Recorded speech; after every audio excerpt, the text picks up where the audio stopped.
Hi friend, this is Vipin. Welcome to Guruji maker. आशा करते हैं आप लोग बहुत अच्छे होंगे। तो फ्रेंड, जैसा कि हमने आपसे बोला था कि हम पहले स्टार्टिंग के 10 से 15 वीडियो आपको देंगे, उसके बाद हम सिर्फ और सिर्फ प्रैक्टिस करेंगे। तो आज की वीडियो में सिर्फ हम क्वेश्चन की प्रैक्टिस करेंगे, और वो भी प्रीवियस ईयर एग्जाम में जो आपके सीटेड में आए हुए हैं, और वही क्वेश्चन की प्रैक्टिस करेंगे जो आगे आने के आपकी उम्मीद है या उसके आने के चांसेस हैं। बट उसके पहले अगर हम बात करें, जो हमने इसके पहले 14 क्लासेस दी है, हमारे प्लेलिस्ट में पड़ी हुई है, मैं आपको इतना श्योर करता हूँ अगर आप उसको देखते हैं तो ये मान के चलिए आपके आसानी से 10 नंबर आ जाए, चाहे आपको मैथ समझ में आती हो या बिल्कुल भी ना आती हो। और अगर आपको आ रहा है तो आसानी से आप 10 से ऊपर यहाँ से नंबर ला सकते हैं। और मेरा पहला टारगेट उन कैंडिडेट को है जिनके 2-4 नंबर आना ही मुश्किल हो जाते हैं। तो उसी को देखते हुए हमने जो वहाँ पे 14 वीडियो, अगर आप उसको देखेंगे तो मैं आशा करता हूँ आपको सारी चीज़ समझ में आएंगी। और आज से हम यहाँ पे प्रैक्टिस सेट करेंगे। और देखा जाए तो अभी हमारे पास अप्रॉक्सीमेट 1 मंथ है, बट अगर हम काट पीट के देखें तो 20 से 25 दिन हमारे पास ऐसे बच्चे जहाँ पे हम प्रैक्टिस कर सकते हैं। तो इस 20 से 25 दिन हम 20 से 25 प्रैक्टिस सेट आपको करा देंगे, और इतना आसान तरीके से, इतना सिंपल तरीके से कराएंगे, चीज़ें बहुत आसान होंगी और आप आसानी से यहाँ पे 15 में आराम से 12-13 नंबर ला सकते हैं। और जो थोड़ा सा मेहनत करें उनका आउट ऑफ 15 आ जाएगा। ठीक, तो इसी क्रम में हम चलते हैं। प्रैक्टिस सेट 1 आज है। आज हम पहला प्रैक्टिस सेट करेंगे। ये जनवरी 2021 का पेपर है। ठीक, उसमें ये क्वेश्चन आया हुआ है। अगर इस क्वेश्चन की हम बात करें तो दिया है कि विद्यालय की एक सभा में छात्र एक पंक्ति में खड़े हैं। ठीक, उसके बाद क्या कहा है कि दोनों सिरे से सौरभ का 19वां स्थान है।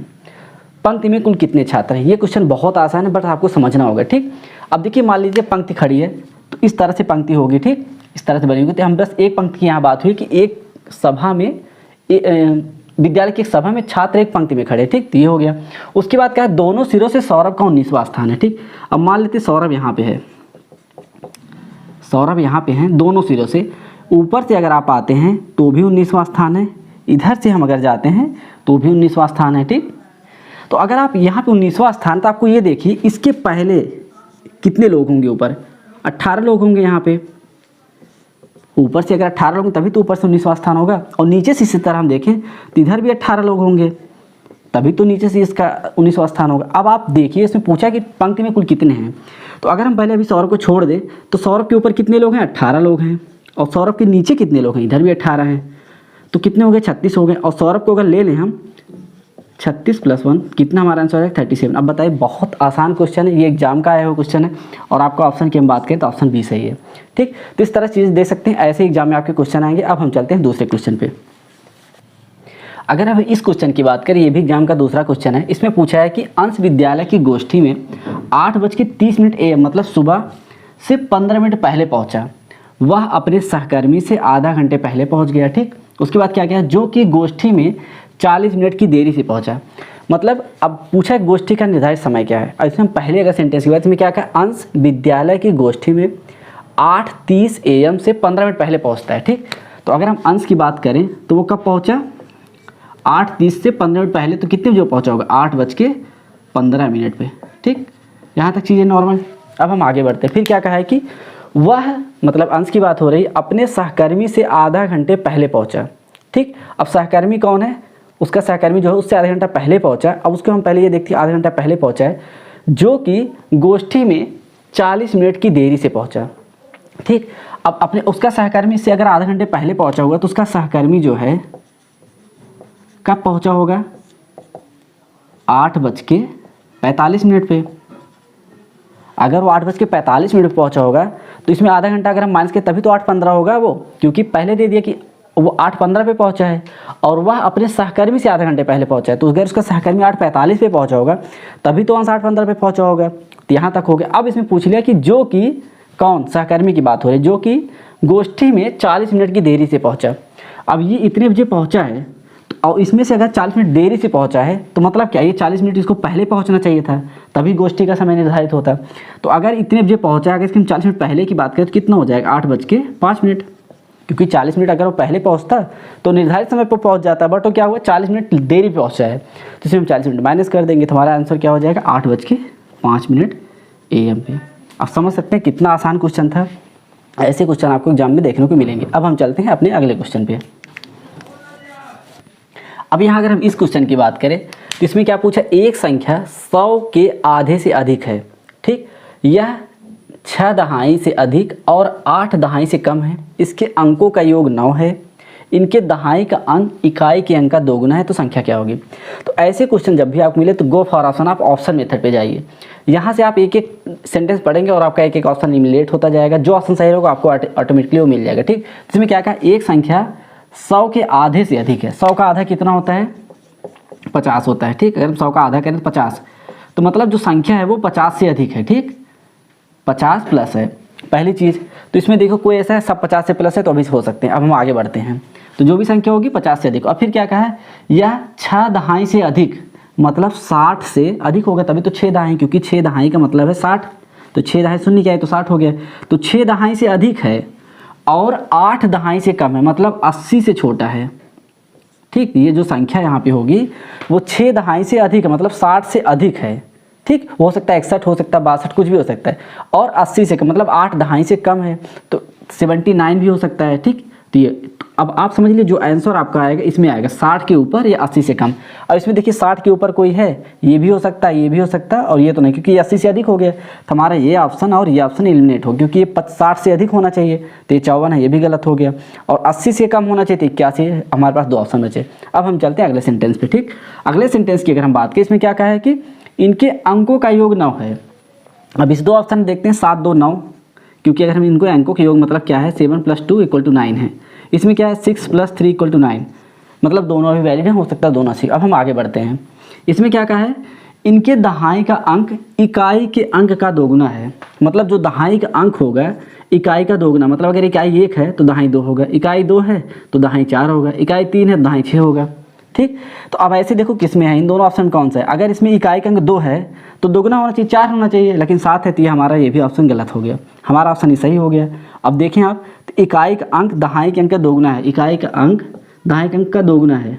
ठीक, दहाई से दोगुना है, सॉरी इकाई का अंक दहाई का आधा है। ठीक, या इसका जो है दोगुना है। तो अब आप यहाँ पे ऑप्शन आपका क्या हो गया 63 हो गया। तो बहुत आसान तरीके से आप कर सकते हैं। जब भी ऐसा क्वेश्चन है तो आप सबसे पहली कोशिश ये करिएगा, ऑप्शन को क्वेश्चन को पढ़ते जाइएगा और अपना ऑप्शन देखते जाइएगा, क्वेश्चन आसानी से सॉल्व जाएगा। अब हम चलते हैं अगले क्वेश्चन पे। अगर हम इस क्वेश्चन की बात करें तो ये बहुत आसान क्वेश्चन होता है, बस दिखने में बड़ा होता है और हमको लगता है कि बहुत कठिन क्वेश्चन है। अब देखिए इसमें क्या क्या है, कुछ वस्तुओं की कीमत यहाँ पे दिया गया है। क्रेयॉन की 1 पैकेट की कीमत 15 रुपये 50 पैसे है। पेंसिल की 1 पैकेट की कीमत 14 रुपये है। स्केच पेन की 1 पैकेट की कीमत 22 रुपये 50 पैसे है। और एक रबर की कीमत 2 रुपये है और एक कैंची की कीमत 17 रुपये है। चमकीले कागज़ की एक परत या एक सीट जो आती है चमकीले वो कितनी है 2.5 रुपये है। और स्टिकर का 1 पैकेट 5, इतना इसके प्राइस दिए हैं। अब इसमें पूछा है कि सोहेल ने 1 packet crayon, 2 packet pencil, 1 packet sketch pen, 1 कैंची, चमकीले कागज़ की 5 परत और 1 पैकेट स्टिकर खरीदा तो उसे कितना रुपया देना होगा। अब हम फटाफट इसका यहाँ पे देखते जाएंगे और लिखते चलेंगे। सिर्फ ये एडिशन है, बस चीज़ों को थोड़ा आराम से देखना है ताकि गलती ना हो। अब 1 पैकेट क्रेयॉन लिया है तो 1 पैकेट क्रेयॉन की कीमत यहाँ पे कितनी है 15 रुपये 50 पैसे। ठीक, हम इसको ऐसे रख देंगे। फिर क्या कहा है 2 पैकेट पेंसिल की बात की है, 2 पैकेट पेंसिल की बात 14 रुपये 1 पैकेट की है, तो 2 पैकेट की कितनी हो जाएगी 14 दूनी 28 रुपये हो जाएगी। ठीक, हम यहाँ लिख दे रहे हैं ये क्या है क्रेयॉन का है, ये पेंसिल का है। ठीक, अब आगे चलते हैं। अब क्या कहा 1 packet sketch pen, sketch pen की कीमत कितना है 22 रुपये 50 पैसे है, तो हम इसको डायरेक्टली लिख देंगे 22 रुपये 50 पैसे। तो ये क्या हो गया स्केच पेन। ठीक, ये हो गया। अब हम अगर आगे चलें तो यहाँ क्या है चमकीले कागज़ की 5 परत, सॉरी अब यहाँ पे एक और है, एक कैंची है। तो कैंची की कीमत कितना 1 है, एक कैंची की कीमत 70 रुपये, तो इसको हम डायरेक्टली 70 रुपये 00 कर देंगे यहाँ पे, ये कैंची हो जाएगी। ठीक, उसके बाद अगर हम बात करें चमकीले कागज़ की 5 परत, तो चमकीले कागज़ की 1 परत की अगर हम बात करें तो कितना है 2 रुपये 50 पैसे है। तो अगर 5 परत की बात करें तो इसमें क्या हो जाएगा 2 रुपये 50 पैसे में 5 का मल्टीप्लाई कर देंगे तो क्या हो जाएगा 2.5 रुपये की अगर 1 है तो 5 की कीमत कितनी हो जाएगी 12 रुपये 50 पैसे हो जाएगी।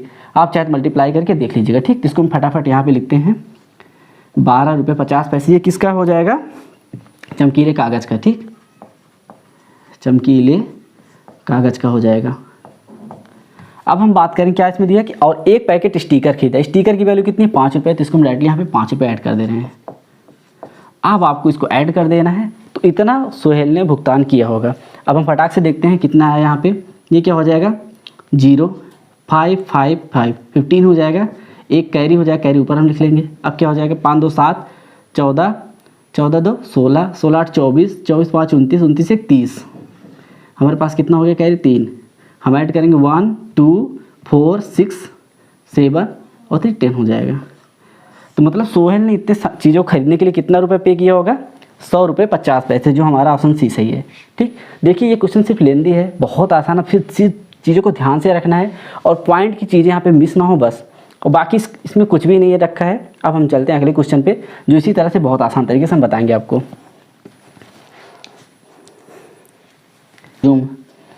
अब इस क्वेश्चन की हम बात करें, जिसमें क्या दिया है कि एक ट्रेन पटना से 30 मई 2020 को 23:40 पे चलती है। ट्रेन का समय जो होता है वो 24 आवर में होता है, इसलिए यहाँ पे दिया गया है। वह मुंबई 1 जून को 5:15 पहुँचती है, तो टोटल यात्रा कम करने में कितना समय लगा? तो हम क्या करेंगे, डे वाइज चलेंगे। तो 30 मई, ठीक, 30 मई हो गया, और मई कितने को होता है? 31, मतलब 31 का महीना होता है, 31 मई हो गया, इस दिन भी ट्रेन चली है, और 1 जून को भी ट्रेन चली है। तो 3 दिन ट्रेन चली, हम तीनों दिन का अगर हम कैलकुलेट करें कितने कितने टाइम या कितने कितने घंटा चला है, तो हमको पता चल जाएगा। अगर हम 30 मई की बात करें तो 23:40 पे चली है, मतलब 24 घंटे मतलब पूरा हो जाता है। तो कितने उस दिन चली? सिर्फ और सिर्फ 20 मिनट चली है। 23:40 का मतलब क्या? उस दिन सिर्फ और सिर्फ 20 मिनट चली है। ठीक, उसके बाद अगला दिन आ गया हमारा क्या? 31 मई आ गया। 31 मई की अगर हम बात करें तो उस दिन पूरा ट्रेन, क्योंकि पहुंची 1 जून को है, तो उस दिन कितना चली है? डायरेक्टली 24 घंटे चली है ट्रेन, उसमें कुछ सोचना नहीं। अब हमको देखना 1 जून को कितना चली। 1 जून को चली 5:15 पे। अब देखो इसमें 5:15 पे कोई चेंज नहीं करना, क्योंकि ये 24 आवर्स में, मतलब ट्रेन का जो टाइम होता है 24 आवर्स का होता है। तो ये उस दिन कितनी चली 1 जून को? 5 घंटे और 15 मिनट ट्रेन चली। अब हम इसको पूरा ऐड कर लेंगे। तो क्या करेंगे, हम पहले घंटे को ऐड कर लेंगे। तो कितना? 24 घंटे 5 घंटे कितना हो गया? 29 घंटे। अगर मिनट की बात करें तो इसमें 20 मिनट चला है और यहाँ 15 मिनट चला, तो 20 और 15 कितना हो गया? 35 मिनट। अब सोचिए कितना आसान क्वेश्चन था।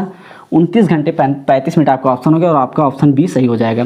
तो आप देख सकते हैं इस आसानी से आप ऐसे क्वेश्चन सॉल्व कर सकते हैं। जो मैंने पिछली कुछ वीडियो बनाई है उसमें इसका बहुत अच्छे से कुछ समझाया, अगर उसको आप देखेंगे तो अगर आपके अंदर कोई डाउट होगा तो वो क्लियर हो जाएगा। अब हम चलते हैं अगले क्वेश्चन पे। अब हम बात करें इस क्वेश्चन की, तो ये क्वेश्चन दिखने में बड़ा है, बट हम एक एक लाइन पढ़ते जाएंगे और ऑप्शन को देखते जाएंगे, हमारा क्वेश्चन सही हो जाएगा। जब भी ऐसे क्वेश्चन है तो आप सबसे अच्छा ये है तरीका कि आप ऑप्शन पे जाइए। तो क्या कहें, हम सबसे पहले देखते एक 5 अंक वाली संख्या के 100वें स्थान का अंक। तो हम पहले 5 प्लेस बना दे रहे हैं ताकि आपको आसानी हो जाए। ठीक, ये इकाई का, ये दहाई, सैकड़ा, हजार, 100,000। ठीक, ये 10,000 हो गया। तो क्या कहा कि 100वें स्थान का अंक, 100वें स्थान क्या हो गया हमारा? ये हो गया। ठीक, 100वें स्थान का अंक 10,000वें स्थान के अंक का 3/4 है। ठीक, अगर हम 100वां x मान ले रहे हैं, सॉरी, अगर इसको कितना 100वें स्थान का अंक पूछा है तो 10,000वां अगर x मान रहे हैं तो इसे कितना है? 3/4 है, 3/4 है x का। फिर से समझ लीजिए, 100वें स्थान का अंक, 100वें स्थान का अंक 10,000वें स्थान के अंक का 3/4। अब मान लेते हैं कि 10, अब सिर्फ मानिए, अभी क्वेश्चन सॉल्व, ये एक्स वाई आपको लगाना नहीं, बस आप थोड़ा सा ध्यान दीजिए। क्या कहा कि 10,000वें अंक का, अब 10,000वां अंक ये है, इसके स्थान पे जो अंक होगा उसका 3/4 है 100वें का। ठीक, तो अगर इसको हम x मान ले रहे हैं तो ये क्या हो जाएगा? 3/4 x हो जाएगा। ठीक, 3/4 x हो जाएगा। अब हम आगे चलते हैं। अब क्या कहा है कि और 10वें स्थान का अंक 100वें स्थान के अंक का 2/3 है। अब देखिए, अब इसकी बात किया है 10वें स्थान का अंक 100वें स्थान का, 100वां स्थान का अंक क्या है हमारे पास? 3/4 x है। इसका क्या है? 2/3 है, 2/3 है। ये 10वें की वैल्यू है। ठीक, तो इसको थोड़ा सा हम सॉल्व करें तो आसानी सॉल्व है। 3 यहाँ पे कट जाएगा और ये 2 2 4 हो जाएगा, कट जाएगा। तो क्या है हमारे पास? x/2। सिर्फ समझिए, अभी कोई इसको जरूरत नहीं, बस आप सिर्फ ध्यान दीजिए। अब हम आगे चलते हैं। अब क्या कहा कि 10वें स्थान का अंक सबसे छोटी अभाज्य संख्या का वर्ग है। अब आप ये बताइए, 10 जो भी इसकी बात किया है। ठीक, इसकी बात अगर किया, कहा क्या बोला कि 10वें स्थान का अंक सबसे छोटी अभाज्य संख्या। सबसे छोटी अभाज्य संख्या हमारी क्या होती है? 2 होती है। ठीक, क्योंकि 1 2 3 ऐसे करें, सबसे छोटी हमारी अभाज्य क्या हो गई? 2 हो गई। उसका वर्ग है तो क्या हो जाएगा? इसका वर्ग 4 हो जाएगा। तो हमको इसकी वैल्यू पता हो गई। ठीक, तो यहाँ पे क्या हमारा आएगा? 4 आएगा। ठीक, हमको 10वें पे जो है वो 4 आ गया। अगर इस पर 4 आ गया है तो हम इसकी वैल्यू निकाल सकते हैं, इसमें रख के इसकी वैल्यू भी निकाल सकते हैं। तो अगर इसकी वैल्यू यहाँ पे हम बात करें कितना हो जाएगा? अगर ये x/2 4 है, ठीक, इसकी वैल्यू x/2 हमने माना था और ये 4 है, तो ये x की वैल्यू कितनी हो जाएगी? 8 हो जाएगी। तो यहाँ पे क्या आ जाएगा? 8 आ जाएगा। अभी हम इसको चाहें तो यहाँ भी सॉल्व करते, बट एक लाइन और आगे चलिए, चीज़ें क्लियर हो जाएंगी। ठीक, अब हम आगे बढ़ते हैं। क्या, कहाँ तक हम पहुँचे थे? 2/3 तक। अब क्या है? अभाज्य संख्या है और 1000वें स्थान का अंक, 1000वें की बात की है, 1000 यहाँ पे हमारा आएगा। ठीक, 1000वें स्थान का अंक एक अंक वाली सबसे बड़ी अभाज्य संख्या है। अब एक अंक वाली सबसे बड़ी अभाज्य संख्या क्या क्या है? 2 3 5 7 इतना है, ठीक। ये एक अंक वाली संख्या है, इसमें सबसे बड़ी अभाज्य संख्या है। किसकी बात की है? इसकी बात किया है 1000 के। तो यहाँ क्या आ गया? 7 आ गया हमारा, ठीक। तो हमको इसकी वैल्यू पता चल गई, इसकी वैल्यू हमने क्या निकाला था? 8 निकाला था। अब 3 चीज़ हो गई। अगर आप यहाँ पे देखें तो आपका ऑप्शन पहला सही हो जाएगा, बट थोड़ा सा भी हम और आगे चलते, क्योंकि अब यहाँ पे 8 7 और यहाँ पे तीसरा स्थान 4 है, तो इस हिसाब से हमारा पहला ऑप्शन सही हो गया। लेकिन थोड़ा हम और आगे देख लें ताकि हमारा कोई गलत होने का चांस ना हो, ठीक। ये हो गया सबसे बड़ी अभाज्य संख्या। अब यहाँ पे क्या है? यदि इकाई स्थान का अंक सबसे बड़ी एक अंक वाली विषम संख्या है, ठीक है। क्या कहा? इकाई स्थान पे क्या है? एक अंक वाली सबसे बड़ी विषम संख्या। अब एक अंक वाली सबसे बड़ी विषम संख्या क्या क्या हो सकती है? 3 हो सकती है, 5 हो सकती है, 7 और 9। एक अंक इसमें ही है, तो इसमें सबसे बड़ी संख्या क्या है? 9 है। तो हमें इसकी वैल्यू पता चल गई 9। अब आप देख सकते हैं ये भी आ गया। अब बचा है ये, अगर यहाँ पे चाहें तो आप डायरेक्टली वैल्यू रख सकते हैं। 3/4x इक्वल टू यहाँ पे कितना आएगा? x की वैल्यू हमने कितना कैलकुलेट किया था? यहाँ पे आया था 8। तो यहाँ पर अगर हम 8 रख देंगे, 3/4 × x में 8 करेंगे, 4 दूनी 8 हो जाएगा, 3 दूनी 6 हो जाएगा। तो यहाँ पे क्या आ जाएगा हमारा? 6। तो हमारे पास जो आंसर है ये आ जाएगा क्या? 87, मतलब 87649, 87649, ठीक। अब देख सकते हैं सिर्फ और सिर्फ आपको इस क्वेश्चन को अच्छे से पढ़ना है और चीज़ों को इसमें देखते जाना है कि क्या सही हो रहा है क्या गलत। आपका क्वेश्चन बहुत आसानी सॉल्व हो जाएगा, ठीक। आशा करते चीज़ समझ में आएगी। अब हम चलते हैं अपने अगले क्वेश्चन पे। अब यहाँ अगर हम इस क्वेश्चन की बात करें तो बहुत आसान क्वेश्चन, सिर्फ एक तरह से एडिशन सब्ट्रैक्शन। इसमें क्या है? 17863 पाने के लिए इतने के योग में से क्या घटाना होगा? तो हम सबसे पहले क्या करें? इसको योग कर दे रहे हैं टोटल तीनों का, ठीक। क्या होगा? 8008 8088 8808। इसका हम एडिशन करेंगे तो 24 हो गया, 8 2 10 हो गया, 8 1 9 हो गया, और यहाँ पे क्या होगा? 8 3 24, ठीक। इतना हमारे पास हो गया। अब क्या का इतना पाने के लिए कितना ऐड करना होगा? तो हम क्या करें? इसमें माइनस कर देंगे, हमको चीज़ें पता हो जाएंगी। 17863 से माइनस कर देंगे तो हमको पता चल जाएगा क्या हमको इसमें करना होगा। तो क्या हो जाएगा? 4 में 3 गए 1, यहाँ बचा 10, 10 में 6 गए 4, यहाँ पे क्या 0 हो गया, यहाँ पे क्या हो गया 4 है, ठीक। तो यहाँ क्या 7 आ जाएगा, और यहाँ पे क्या हो जाएगा हमारा 0 आ जाएगा, ठीक। तो बहुत आसान था। यह कौन सा हमारा ऑप्शन सही हो गया? तीसरा ऑप्शन सही हो गया, 7041। अब देख सकते हैं ऐसे क्वेश्चन आपके एग्जाम में आते हैं जो आपको आसानी से एक नंबर दें, बस थोड़ा सा आपको कॉन्सेप्ट समझना है। बहुत सिंपल है, कुछ में ज़्यादा नहीं। अब हम चलते हैं अपने अगले क्वेश्चन पे। अब अगर हम इस क्वेश्चन की बात करें तो यहाँ क्या दिया कि 5 क्रमागत संख्याओं का योग 20 है, प्रथम 3 क्रमागत संख्याओं का योग बताइए। बहुत आसान है। अब 5 क्रमागत करने के लिए क्या ले? पहली संख्या x मान ले रहे हैं। अब क्रमागत मतलब दूसरी संख्या क्या होगी? x + 1 होगी कि नहीं? जैसे मानते हैं 1 है तो अगली संख्या क्या होगी? 2 होगी। तो मतलब क्या करते हैं? उसमें 1 ऐड करते हैं। और तीसरी क्या करना होता है? इसमें +2 करेंगे। तो ऐसे हमको आगे बढ़ते हैं। तो पहली संख्या दूसरी होगी, तीसरी क्या होगी? x + 2 हो जाएगी, चौथी क्या हो जाएगी? x + 3 हो जाएगी, और लास्ट क्या हो जाएगी? x + 4। तो हमारे पास संख्याएं हो गई। अब क्या का इनका योग जो है वो क्या है? 20 है। तो हम इसको ऐड कर लेंगे, x + 1 + x + 2 + x + 3 + x + 4 = 20 यहाँ पे दे दिया है, ठीक। इसको ऐड करेंगे तो कितना? 5 टाइम x है, 5x + 1, ये देखो 4 3 7 2 9 10 हो जाएगा, यहाँ पे 10 आ गया, = 20। अब क्या हो गया? 5x = 10 आ गया, ये इधर चला जाएगा, 10 आ गया। तो x की वैल्यू यहाँ पे कितनी आ गई? 2 आ गई। तो हमको पहली वैल्यू पता चल गई 2 है, दूसरी कितनी हो जाएगी? 3 हो जाएगी, ये 4 हो जाएगी, ये 5 हो जाएगी, और ये 6 हो जाएगी। अब आपसे चाहे कुछ भी पूछा आप आसानी बता सकते हैं। क्या पूछे? प्रथम 3 क्रमागत। तो प्रथम 3 क्रमागत ये हैं। हो सकता है आपसे ये भी पूछ सके कि अंतिम 3 क्रमागत संख्या, तो 4 5 6 आप करिए, लेकिन प्रथम 3 क्रमागत संख्या का योग पूछा है तो क्या हो जाएगा? 4 3 7 2 9। आपका ऑप्शन कौन सा सही करना होगा? आई थिंक ये चीज़ समझ में आ गई, बहुत आसान था। अब हम चलते हैं अपने अगले क्वेश्चन पे। अब इस क्वेश्चन की अगर हम बात करें, बहुत आसान क्वेश्चन है। ऐसे क्वेश्चन को हम बहुत अच्छे तरीके से, शायद दूसरा तीसरा मेरा वीडियो होगा जहाँ पर हमने इस तरह के फ्रैक्शन को कैसे मतलब आरोही क्रम या अवरोही क्रम में करना है। क्योंकि अगर हमको ये पता करना सबसे बड़ी और दूसरी सबसे बड़ी, तो हमको इसको क्रम में करना होगा। तो हमने इसमें एक कॉन्सेप्ट बताया था न्यूमरेटर अपॉन डिनोमिनेटर का, बट हमने थोड़ा सा यहाँ पे एक ट्विस्ट किया था कि न्यूमरेटर रहने दिया था और डिनोमिनेटर को हमने यहाँ पे डिफरेंस से रिप्रेजेंट कर दिया था। और उसका सबसे अच्छा क्या तरीका है? अब जैसे इसको हमको चेक करना है कि कौन बड़ा है कौन छोटा, तो हम क्या करेंगे? न्यूमरेटर के ऊपर न्यूमरेटर रहने देंगे 5, और डिफरेंस का मतलब डिनोमिनेटर या डिफरेंस कर देते हैं यहाँ पे। तो इन दोनों का डिफरेंस कितना? 1 है तो 1 लिख देंगे। अब हम आगे चलते हैं, इसका न्यूमरेटर कितना? 3 है, और इन दोनों संख्याओं का डिफरेंस कितना? 1 है, ठीक। हम इसको बहुत अच्छे से बताएं, उसको देखिएगा। जिसको ये चीज़ ना समझ आप आसानी समझ सकते हैं। आप देखिए कितना आसानी से क्वेश्चन आ जाएगा। इसका न्यूमरेटर 1 है, इन दोनों का डिफरेंस कितना 1 है, इसका न्यूमरेटर 2 है और डिफरेंस कितना है 1 है, इसका न्यूमरेटर 3 है और डिफरेंस कितना है 2 है। अब देखिए बहुत आसानी से ये पूछा, अगर आपको ये दे दिया जाए और आपसे पूछा इसको आरोही या अवरोही क्रम बताइए, कितना आसानी से कर सकते हैं, क्योंकि इसकी वैल्यू 5 हो गई, इसकी वैल्यू 3, इसकी 1, इसकी 2, इसकी हो गई 1.5। सबसे बड़ी वैल्यू हमारी ये हो गई, दूसरी ये हो गई, तीसरी क्या हो गई हमारी 2, उसके बाद 1.5, उसके बाद 1।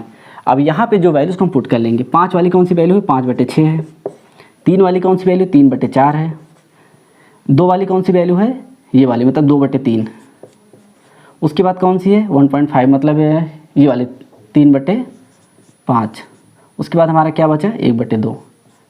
अब आप बताइए इस तरह से यहाँ पे आपकी वैल्यू हैं, ठीक। अब इसमें से पूछा है कि पहली सबसे बड़ी और दूसरी सबसे बड़ी क्रमागत, मतलब उनका क्रम रहना चाहिए। तो पहली सबसे बड़ी ये है, दूसरी ये है, हमारा ऑप्शन पहला सही हो जाएगा। अब देखिए ये कॉन्सेप्ट हो सकता है आपको लगे कि डिफरेंस का क्या मतलब है, हम इसको अच्छे से समझाएं, फिर तो थोड़ा समझा दे रहे हैं कि जब भी इस तरह के कोई भी ना आए तो आपको न्यूमरेटर में कोई छेड़छाड़ नहीं करना, ऐसे रखना है, और डिनोमिनेटर को हम थोड़ा सा ट्विस्ट ला के डिफरेंस यहाँ पे रख देंगे।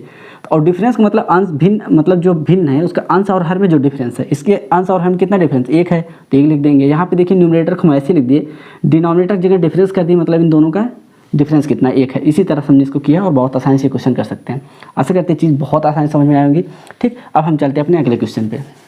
अब इस क्वेश्चन की अगर हम बात करें तो इसमें बात करें क्या किया है कि 16 लीटर धारिता वाली एक बाल्टी को पूर्ण रूप से पानी से भरा गया है। बाल्टी के इस पानी को छोटे छोटे बर्तनों में भरा जाना है। बाल्टी के भरे समस्त पानी को एक मग से 50 बार में पूर्णतः भर कर छोटे छोटे बर्तन में रखा गया। मतलब अगर एक बाल्टी है, मान लेते हैं यहाँ पे, इसमें 16 लीटर पानी है, ठीक, 16 लीटर पानी है। अगर इसमें एक मग है, ठीक, उससे 50 बार इसे निकाला जा रहा है, मतलब 50 बार निकाला गया है।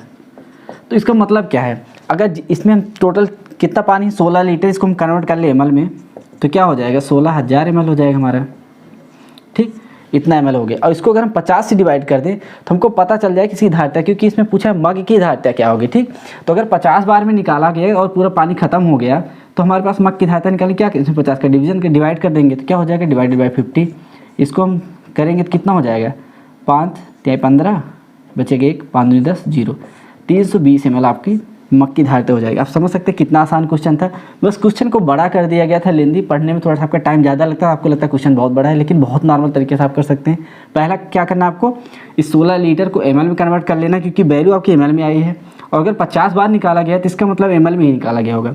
और 50 बार निकालने का मतलब क्या है कि एक बार में इतना निकाला गया, तो 50 बार में निकालेंगे तो 16 लीटर पानी हमारा खत्म हो जाएगा और हमारे छोटे छोटे बर्तनों में कन्वर्ट हो जाएगा। तो आई थिंक चीज़ें समझ में आ गई। अब हम चलते हैं अपने अगले क्वेश्चन पे। अब इस क्वेश्चन की अगर हम बात करते हैं तो यहाँ पे क्या कहा, एक कार का मीटर पहले 2 किलोमीटर की यात्रा के लिए 50 रुपये लगता है। अगर हम बात करें, अगर आप इस कार से जाते हैं तो जो फर्स्ट 2 किलोमीटर होगा, फर्स्ट 2 किलोमीटर आपका, उस 2 किलोमीटर के लिए आपको 50 रुपये पे करने होंगे। उसके बाद अगर आप जा रहे हैं तो प्रति किलोमीटर की यात्रा के लिए 16 रुपये देना होगा। इस 2 किलोमीटर के बाद अगर आप 3 किलोमीटर जा रहे हैं तो 50 + 16 मतलब 66 रुपये, ऐसे बढ़ जाएगा। इसके बाद अगर देखा जाए आफ्टर डैट आपको 16 रुपये प्रति किलोमीटर देना होगा, ठीक, ये दिया है क्वेश्चन में। अब हम आगे देखते हैं इसमें क्या कहा है कि मंजू ने घर से रेलवे स्टेशन तक की यात्रा के लिए 258 रुपये दिए, ठीक। अगर 258 रुपये दिए यहाँ पे, तो हम आपको पहले समझना होगा कि पहले 2 किलोमीटर वो गया होगा, मंजू जो है पहले 2 किलोमीटर गई होंगी और इस 2 किलोमीटर के लिए उन्होंने कितना पे किया होगा 50 रुपये, ठीक। अब 2 किलोमीटर जाने के बाद अगर 50 रुपये हो गया तो टोटल उन्होंने कितना पे किया 258। तो इस 258 पहले हम 50 माइनस कर ले रहे हैं, 50 माइनस करेंगे कितना बचा 208, इतना रुपये बचा है। अब इस 16 रुपये प्रति किलोमीटर के हिसाब से हमको वो जाएंगी और 208 रुपये देंगी। तो हम क्या करेंगे, इस 208 को डिवाइड कर देंगे 16 से, तो हमको पता चल जाएगा कि कितना किलोमीटर गई हैं। तो अगर हम 16 से भाग दे देंगे क्या हो जाएगा, 16 के 16 और बचेगा 4, 16 48, तो 13 किलोमीटर यहाँ से गई हैं, ठीक। तो पहले 2 किलोमीटर को उन्होंने 50 रुपये पे किया, फिर अगले 13 किलोमीटर के लिए उन्होंने 208 रुपये पे किया है। तो कितना हो जाएगा 208 और 50 258 हो जाएगा। और हमारा किलोमीटर कितना हो जाएगा, 2 किलोमीटर यहाँ है और 13 किलोमीटर यहाँ है, तो 13 2 15 हो जाएगा और हमारा आंसर आ जाएगा 15 किलोमीटर। अब आप देख सकते हैं बहुत आसान क्वेश्चन था। बस आपको यहाँ ये ध्यान देना कि पहले 2 किलोमीटर को उसने 50 रुपये पे किया है, उसके बाद अगर उनको कोई यात्रा करना है, किसी को भी यात्रा करना है, तो 16 रुपये पर किलोमीटर देना होगा।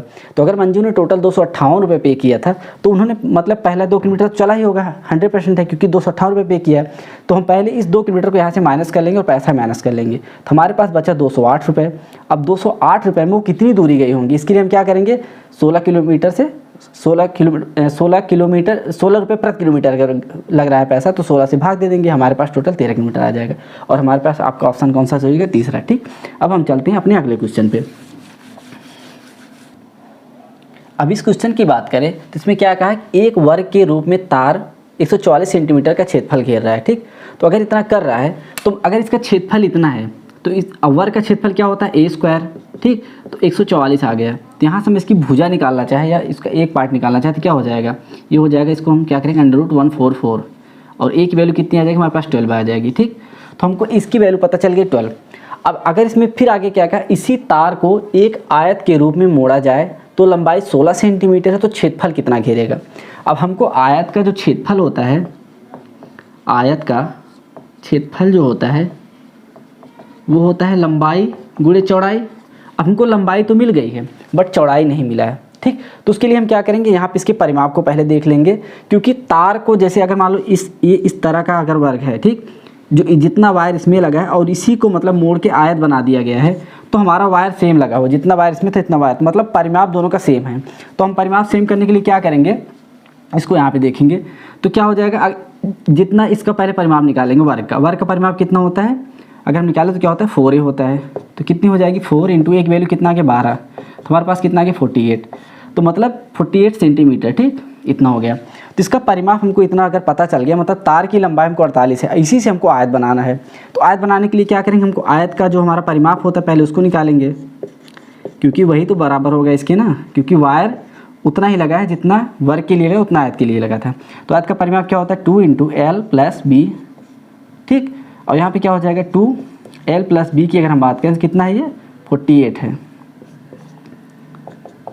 ठीक, ये बात आपको समझ में आ गई होगी, क्योंकि इसी वायर को मोड़ के आपका आयत बना गया है। तो और हमने आपको बताया था ना कि वर्ग है, इसको आयत बना दिया गया है, तो इसी वायर से इसको इतना यहाँ पे बनाया गया है, तो दोनों का परिमाप सेम होगा। ठीक, तो इतना हो गया। अब यहाँ से देखिए, हमें अगर निकालना हो, यल की वैल्यू दे रखी 16 सेंटीमीटर है, तो हम यल रख देंगे और बी की वैल्यू ऐसे रहने देंगे और यहाँ 48 हो जाएगा। इसको हम थोड़ा आगे सॉल्व वगैरह हम करना चाहें तो क्या हो जाएगा, इसका डिवाइड हो जाएगा तो क्या हो जाएगा l plus B equal to 24 हो जाएगा। l की वैल्यू कितनी है 16 दे रखा है, हम 16 रख देंगे और b की वैल्यू यहाँ से आसानी से हमको मिल जाएगी, 24 माइनस 16 हो जाएगा, b की वैल्यू कितनी होगी 8 होगी।